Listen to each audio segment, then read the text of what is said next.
வணக்கம். முருகப்பெருமானின் அருளால் இன்றினம் காணவிருப்பது திருப்புகழின் 51வது பாடல்.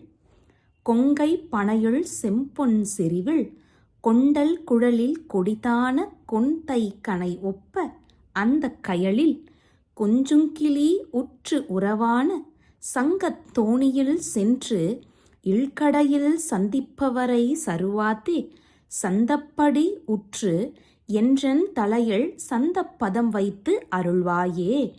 பருமையான பெரிய மார்பிலும் செம்பொன்னாலான அணிகலன்களிலும் மேகம் போன்ற கரிய கூந்தலும் கொடிய வலிமையுடன் தைக்கின்ற அம்புக்கு ஒப்பான அந்த கயல்மீன் போன்ற கண்களிலும் கொஞ்சுகின்ற கிளி போன்ற பேச்சுக்கு உறவான சங்கு போன்ற கண்டத்தின் குரலிலும் ஈர்க்கப்பட்டு சென்று வீட்டின் வெளி